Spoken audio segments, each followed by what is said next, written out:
Биз силерге кайрадан базардын ичинде турган аралаш унааларды көрсөтүүнү тартуулайбыз. Бул биздин биринчи унаабыз. Hyundai Sonata деген жаңы чыккан унааны көрсөтөбүз. Бул азыркы учурда бул унаа газ менен жүрөт экен, бензин жок экен. Бул жерге дагы жазып коюптур. Эми бул жактан силерге көрсөтүп кетсек, бир бензин жок деп жазылып турат үстүндө, анын астында болсо 96 000 пробег жүргөн деп жазылып турат. 2010 жылы чыгарылган, объем 2, мотор простой, $8000 экен.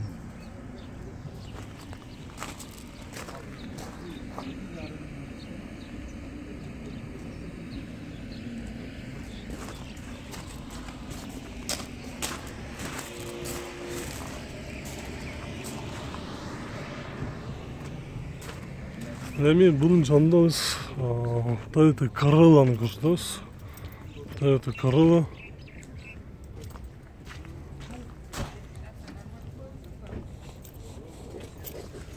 $5500 сурап жатат экен.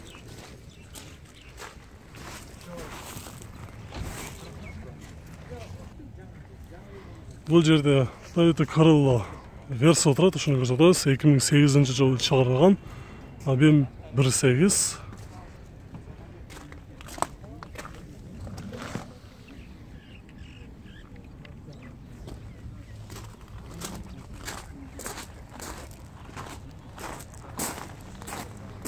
Toyota Corolla Verso. Өзүңүздөр билгендей эле, свежий келген. $8600 сурап жатат экен. Эми bunun жанында болсо Toyota RAV4-нин жаңы келгенин көрсөтөбүз. 137 000 км жүргөн, 2008 жылы чыгарылган, объем 2, коробкасы автомат. Басы $12900 экен.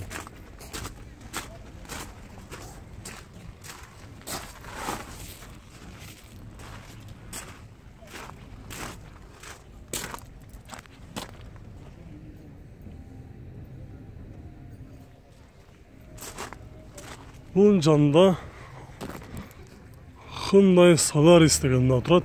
192 000 км жүргөн, 2011 жылы чыгарылган, объем 1.4, баасы келишимдүү экен.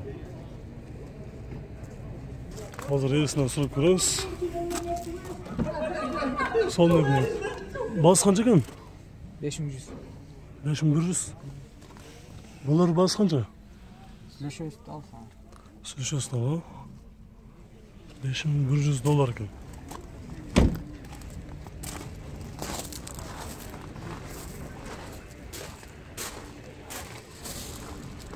Көрүңүздөр, бул жакта дагы бар. Жаңы келген Toyota Corolla Verso'ну көрсөтөбүз. Бул дизель экен. Өзүңүздөр көрүп тургандай эле. 287 000 км жүргөн, 2008 жылы чыгарылган, объем 2.2, баасы $7000. 6 ступкасы бар экен. 6 скоросттуу деп койсок болот. Үстүндө багажник дагы бар.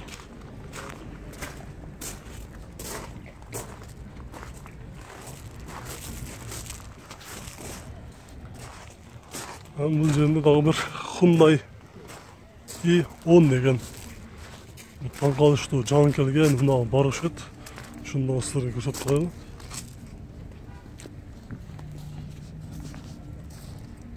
Көрүңүздөр, экономичный.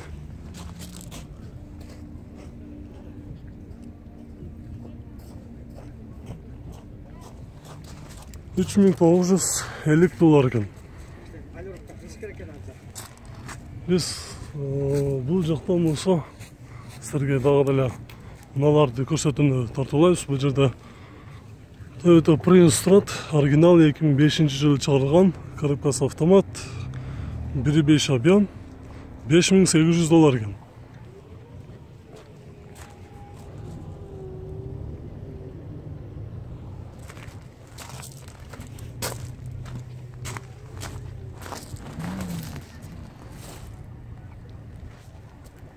Toyota Prius.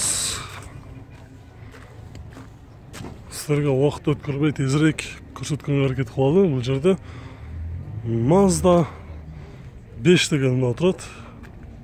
Көріңіздер, бұл жерде 2009 жылы шығарылған свежий коробтер, коробкасы автомат, 2-3 объем, $6500 екен.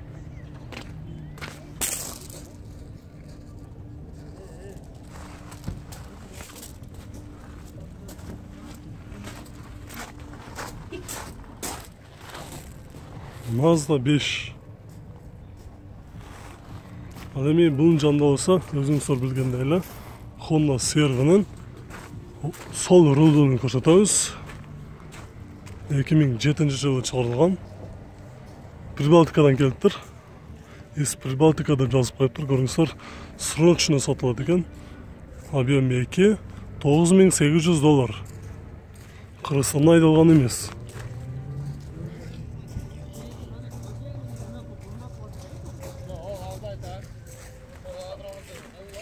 Біз бұл жақта тұрған Audi A6-ті көрсетеміз. 2003 жылы шығарылған 2-4 объем $5300 екен.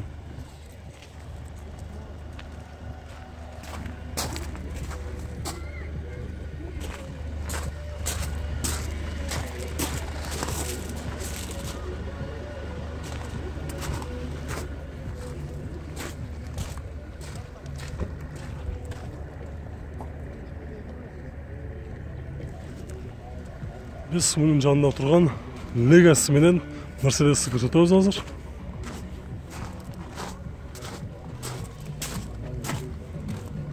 Бұл Merc 2000 жылы шығарылған, объем 4-3, 14-17 ичет деп жазып тұр. Көріңіздер, басы $7000 деп қойып тұр. Көріңіздер.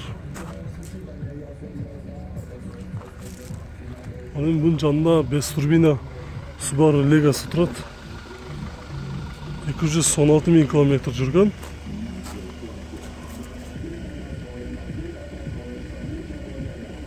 $3250 екен.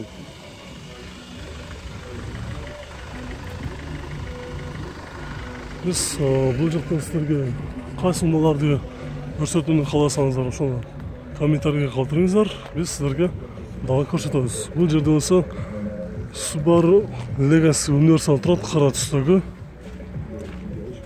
2004 жылы шығарылған, объем 2, $4200 екен.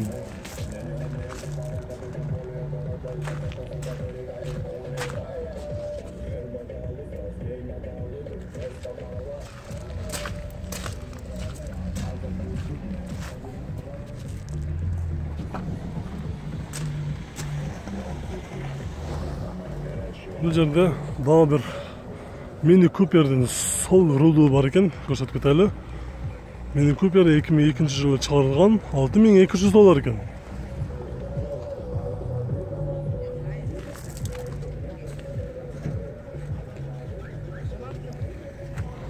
Бұл жерде осы алды жағыдағы, екі жандағы тонированный болған Honda CR-ны көрсетіп қойдық.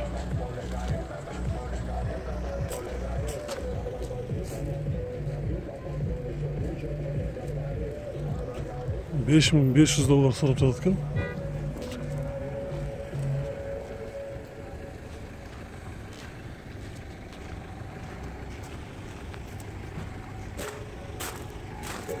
Бұл жерде Jazz тұрады.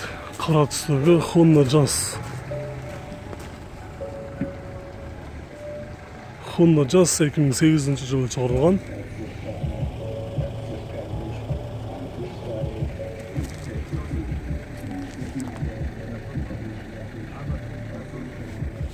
Бұл жерде Mitsubishi Pajero тұрады. 2003 жылы шығарылған. Объем 2, басы жазылып тұр.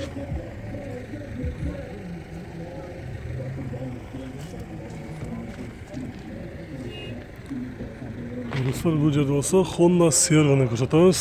Сол рулды Honda CR. 2004 жылы шығарылған, объем 2-4, $7500 екен.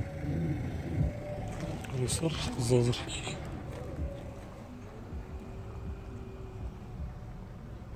Бас қанша бұлар бас? 7-ге бересіз ба?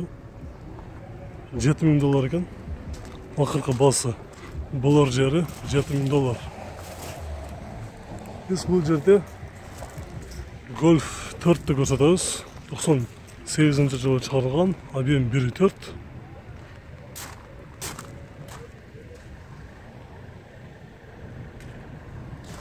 $3500 екен.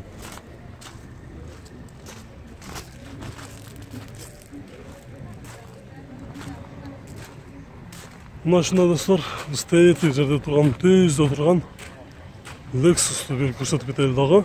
Ушун менен жыйынтыктайбыз. Бул жерде Lexus 300 2002-жылы чыгарылган, объем 3. Газ менен дагы жүрөт экен. Баасы $7200 екен. Мен эки машина алып, бирөөсү сатып, мондайды сатып кетtim дейчи. Канча саттың?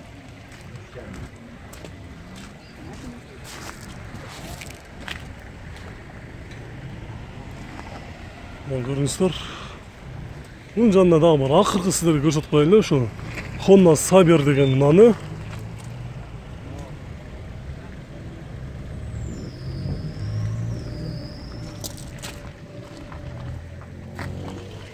Кара түстө Honda Saber. Мына ушундай достор. Сиздерге дагы деле көрсөтүүнү улантабыз. Видео жаккан болсо лайк басканды унутпаңыздар, каналга жазылыңыздар. Görüşкенче.